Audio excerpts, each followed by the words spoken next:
Thanks, Andrew. So, yeah, Roger is one of my former colleagues at Oxford Brookes University. He's principal lecturer in the School of Education, where he teaches on a number of postgraduate education programs and is currently supervising doctoral projects on literary education, children's literature, and narrative inquiry. And you can see the title of Roger's talk.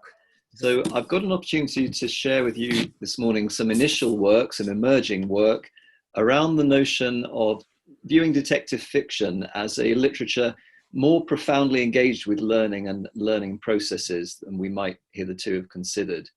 Obviously, there's a tradition of looking at detective fiction as very much interested in the intellect and in reasoning, decoding, but I'm wanting to suggest that there's perhaps something more profound going on. The instinct for that is prompted partly from my work as a teacher educator, where alongside my own lifelong guilty pleasure, I guess, in reading detective fiction, I've been struck as a teacher educator in English how much affinity there is between the younger reader and the genre of detective fiction. It's often in the early teenage years that people take up their first Agatha Christie's, their Conan Doyle's, their Dorothy Sayers, and so on.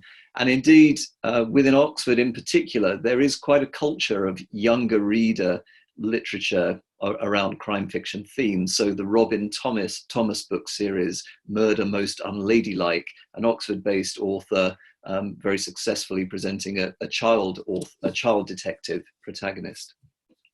So while some connections have been made, usually they've been made the other way. S.S. Van Dyne, in his Rules of the Good Detective novel, suggests that if the detective doesn't follow the clues and reach his conclusions based on an analysis of those clues, he's no more solved his problem than the schoolboy who gets his answers out of the back of the arithmetic.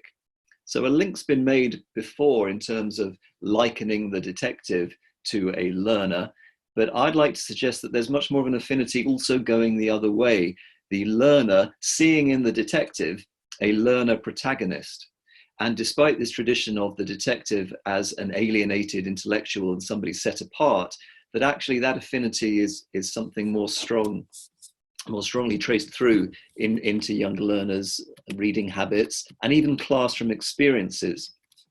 The image you can see there is of the Collins graded readers that are used in English language education. So these are simplified versions of Christie texts. Penguin does a similar series with Conan Doyle. Pearson also provides these readers. So sometimes they're provided for in TESOL education, speakers of other languages learning English, but they are also incorporated in key stages, complete with glossaries and online audio. So this idea of the younger reader and classroom practice drawing on detective fiction, and there being an affinity there between the younger learner and the learner protagonist as depicted in the detective. So this is emerging work, but in terms of the different strands I'm exploring, there are two particular strands I'd like to talk about this morning. The first is this idea of the detective as learner protagonist. So moving away from the idea that the detective is an individual set apart with some kind of extraordinary gift of intuition or insight, instead suggesting there's something of a greater affinity between the reader and the detective, and that there's potentially something imitable in the method that the detective employs. And then the idea of crime scenes as learning locales, a suggestion that actually part of the pleasure of crime fiction is the sense of the informal learning environments it depicts that are frankly fun. They are ludic, they involve maps and plans and locked rooms and keys that need decoding. And that sense of there's an appeal in the crime scene, potentially as a learning locale. So obviously we have this long tradition of the detective as an individual set apart, but there is that sense also of the detective's interest is not really good over evil, is much more intellect over irrationality. So Porter in his 1980s study suggests from Dupin onwards, the great detective's crime-solving powers lead to victories for intellect much more than morality. And it's that sense, this is quite resonant in the context of what David's just been saying, of a triumph of order over the threat of disorder, apparent contingency, and irrationality. And what's quite interesting to chart, especially in terms of a younger reader, looking at the process of decoding an environment or reasoning out principles from examples, is the shifting and dynamic balance in crime fiction, and certainly classic detective fiction of the golden age, between empiricism and rationality. So following an empirical thread, obviously there's the occasional obvious red herring, the wild card, something that's meant to distract. And yet actually in the broader scheme of detective fiction, there's quite an unreliability around the observationals of empiricism, which clues are significant and which are to be set aside. There's also this sense that empiricism and rationality are on some kind of continuum. So even Sherlock Holmes across his career will sometimes be out in the field, magnifying glass in hand, down on the floor, examining the footprints or the trail of dust. And yet there'll be other scenarios where he's sitting in the armchair and this is being solved by rationality, by inferring the principles from what is described rather from being in situ. So you have contrasting definitions in the literature around what the primary interest is. What is the learning process being mapped out? Are we seeing a process of methodical discovery following in reliable empirical cues, or are we seeing much more intellective, rational, imaginative leap in some cases? So Poirot, perhaps, in Christie, is the real exemplar of the figure who can reason from the armchair and indeed resents being foisted out of that armchair to have to visit a crime scene. One does not, you know, he says, employ merely the muscles. I do not need to bend and measure the footprints and pick up the cigarette ends and examine the bent blades of grass. It's enough for me to sit back in my chair and think. It is this, he tapped his egg-shaped head, this that functions. So sometimes we have our detective in situ, following the empirical clues, sometimes sitting back in the parlour, even in the armchair. And obviously being in the armchair, the possibility of reasoning it all out without moving, that figure is the one closest to the reader, sitting there holding the novel, engaging in the parallel process as they decode the narrative that they're reading. I talked a bit about the unreliability of trusting to one method or the other. I mean, there are some lovely examples that have been pointed out in terms of the fallible empirical method in the Holmes stories. So Holmes' suggestion that Professor Moriarty is the organizer of half that is evil and of nearly all that is undetected in this great city is counter to his his scientific empirical method used elsewhere. He's a genius, a philosopher, an abstract thinker. He sits motionless like a spider in the center of its web. It's been pointed out that Holmes has not a shred of empirical evidence for his claim that Moriarty is this organizer of half that is evil. Indeed, his claim that Moriarty is behind everything that is undetected is drawing attention to the fact that he has no empirical cues to work on. And then I think the example in Silver Blaze of the curious incident of the dog in the nighttime needs no quotation because it's so familiar. But the whole emphasis of that instance is that the clue itself is absent. You know, the empirical cue that Holmes should be responding to is not even there. So it's the absence of something that is being taken as the index to something having happened. So this contradictory relationship and this sense of the limitations of scientific method. R. Austin Friedman presented his Dr. Thorndyke as a kind of Sir Bernard Spilsbury figure, Spilsbury, who was such a key witness for the prosecution at the Crippen trial. And Raymond Chandler suggested the great scene for his money would have been a courtroom battle between Thorndyke and Spilsbury. And for my money, Thorndyke would have won hands down. But again, the limitations of this kind of scientific method are sometimes being explored in these texts. And Thorndyke as a character, however much he might be the forensic inquirer on the model of Spilsbury, is also making inferences, is also making imaginative leaps. There's that aspect of the imagination making connections. The Crippen trial itself is interesting, that actually although Spilsbury came out of the case very much as the rising star of forensic medicine, It was pointed out to him by the defense in the trial that his detection of hyoscine, the poison that apparently killed Mrs. Crippen, was something he only went looking for when the inquest that had preceded the trial had pointed out that Crippen had purchased hyoscine, this rare poison. And likewise, Spilsbury detected a telltale scar that seemed to identify the remains of the body as Mrs. Crippen. But again, his awareness of that scar and his sense of going to look for such a scar had only been triggered by having read in the papers of the inquest that that Mrs. Crippen had a scar. So there's that sense of even the empirical clues are sometimes the things we go looking for rather than things we found there from the outset. And even in Spilsbury, the apparent real life example of scientific method, the defense highlighted there that sense that we're never coming cold to a crime scene or to a set of narratives or to a literary premise. There's always something we're bringing with us. So this idea of detective as learner protagonist, I'm suggesting, is particularly attractive for the younger reader. The reader can only identify so far with the detective as a reasoner. They don't have the same existing schemas, the knowledge of pattern criminality. Perhaps part of the addictive impulse of reading detective fiction is the sense of trying to amass that sense that the expert detective has of the tacit knowledge, as mentioned in our last presentation, that sense that the detective has a concordance in their mind of past cases that make some of these things significant. And I'm proposing that some of the titles of certainly the younger reader detective series isn't just about the mystery of a place in terms of spooky atmosphere, Gothic association, sensation, the secret of the old mill, the secret of the clock. It's equally about trying to be aware of what the significant clues to attend to are, a training in what are the empirical cues to watch out for. And so there's that sense of trying to build a concordance, trying to gain the heuristic, gain the tacit knowledge. Christie sitting there amongst all the tomes she produced over her career.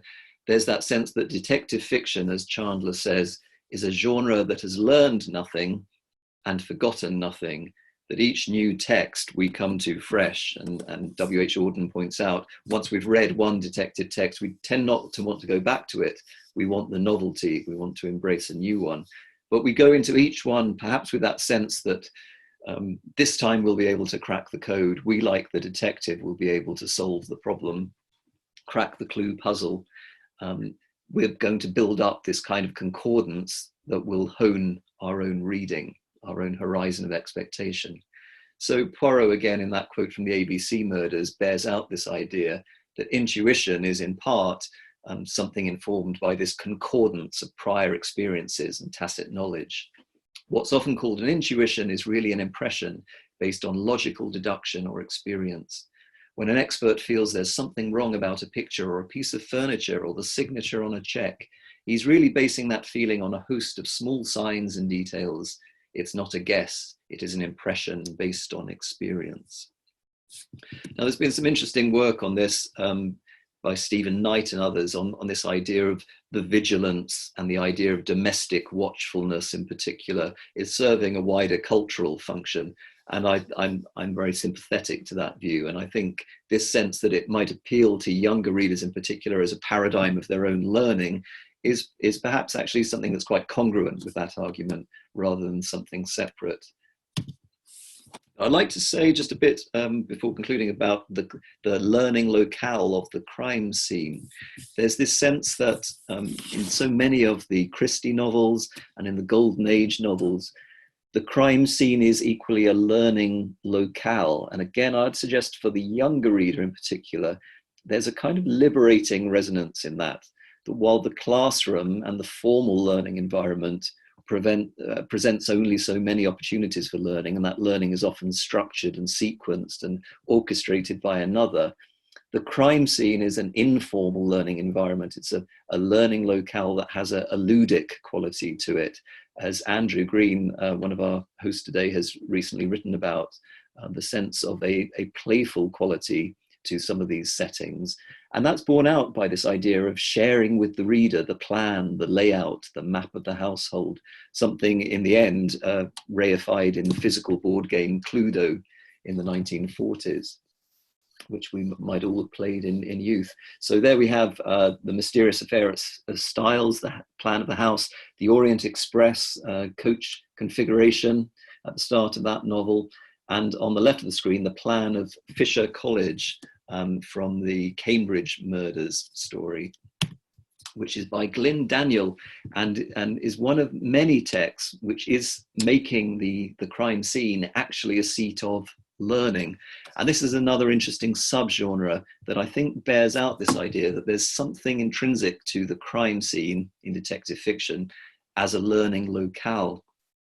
Auden in The Guilty Vicarage points out there's a sound instinct that's made so many detective story writers choose a college as a setting. And indeed, we have in Oxford's tragedy, the Cambridge murders, Death at the President's Lodgings, and James Hilton's Murder at School, he of Goodbye Mr. Chips, which is a very powerful detective fiction novel set in a public school. And it's interesting that this connection then makes overt this idea that the crime scene is a learning locale.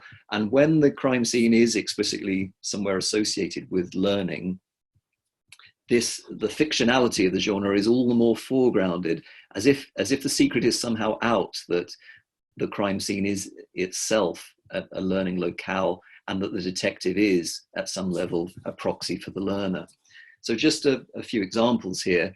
All these texts are set in learning locales where the crime scene is a school or a college. So notice the foregrounding of the fictionality, the heightened awareness that we are in a story. It's an idea, certainly agreed the professor, but I think you've been reading detective stories yourself. That's from the Cambridge murders. Or the theories of a generation reared on crook dramas and detective novels are hardly worth taking seriously. It's the sort of clue you read about in detective stories.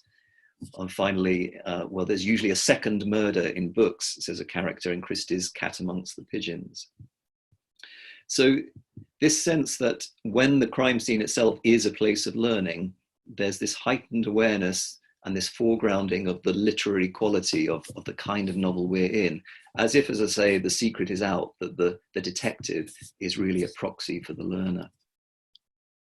Drawing to a conclusion, just wanted to emphasize my sense that actually this, if it follows that the detective is a proxy for the learner, and that crime fiction is at some level profoundly interested in learners and learning, that actually fits with some of these other claims that have been made for the genre. So Auden has talked of the sacramental function of detective fiction, that it's offering up a ritual model of the society in a state of innocence, a state of grace. Stephen Knight, Dennis Porter have talked of ideological functions of the genre, Marxist influenced commentary on how domestic watchfulness as a virtue is playing into a particular cultural agenda.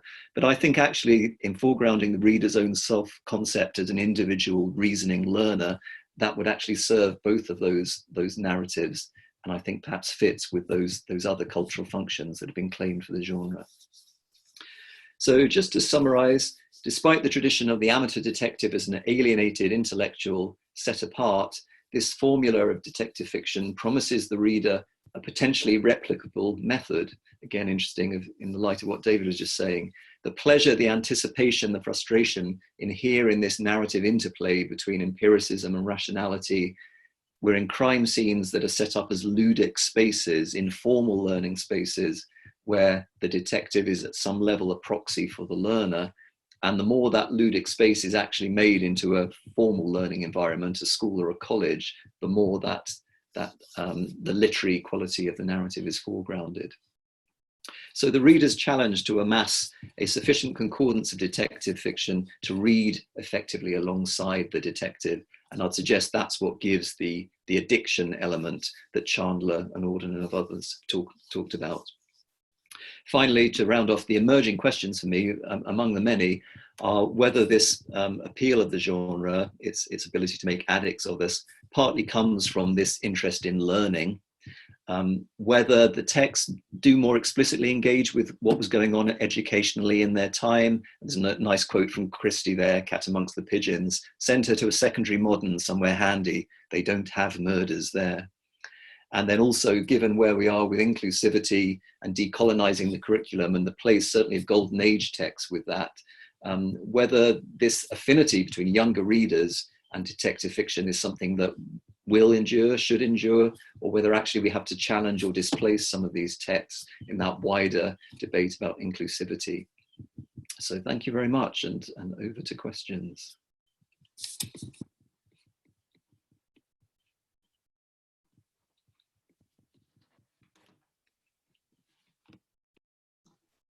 Well, thank you very much, Roger. Really, really interesting presentation there on the whole question of detective fiction. I'm going to leave a moment or two for anybody to enter any questions they might have. We've had a few interesting ideas along the way.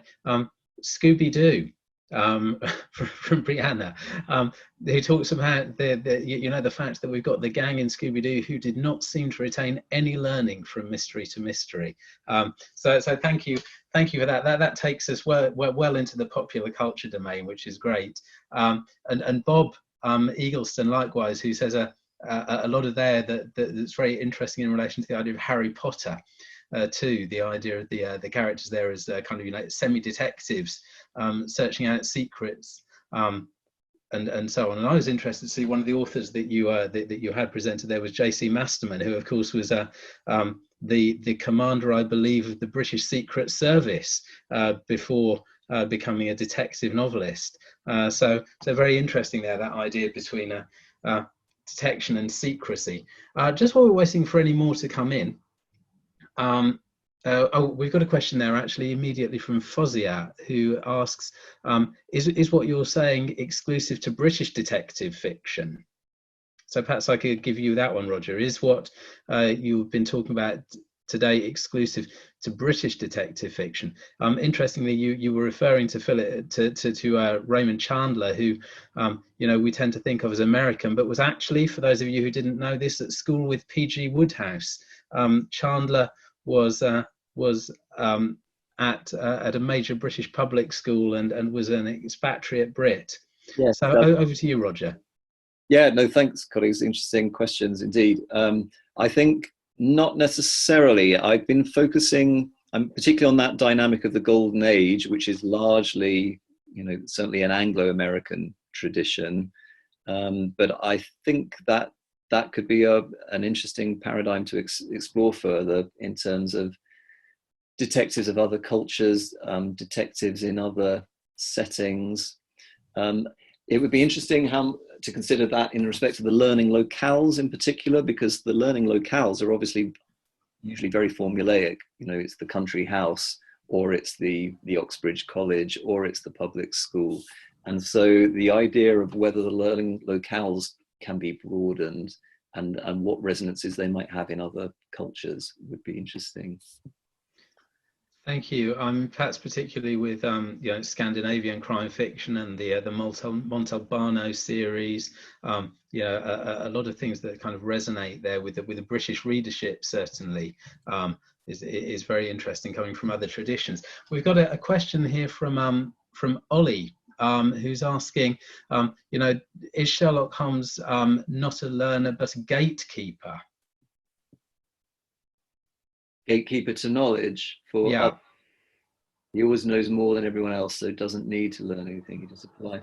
Yes, I mean, one of the things that interests me with him is obviously in Study in Scarlet, Watson compiles his list, doesn't he, of knowledge of sensational literature is voluminous, but knowledge of current politics is minimal, and so. And then, in addition to that, Holmes has his own conception of the lumber room of the mind that he talks about, and this very quantified notion of knowledge that he can only make room for so much in his head, and therefore he needs to not fill his head with anything trivial or anything that might not bear on the case he's investigating. So I think there's an element of that. He's the gatekeeper to what is significant, but I think that's part of the contradiction. How will he know in advance? He keeps his dockets, he keeps his kind of case books and the clippings from the Agni columns and so on. But how does he know which of these are going to be significant clues down the line? And that's part of the contrast here, this sense of the reader's in some kind of contract with the author that every incident that appears is potentially significant. But obviously between the detective protagonist and the author, there's some further contract of only certain clues and incidents will indeed prove to be significant when one looks back retrospectively. We've got another question here, which I'm going to pick up on from Berna, who is saying that she really likes the idea of the detective as a combination of empiricism and rationalism. She says, is that the definition of an effective learner?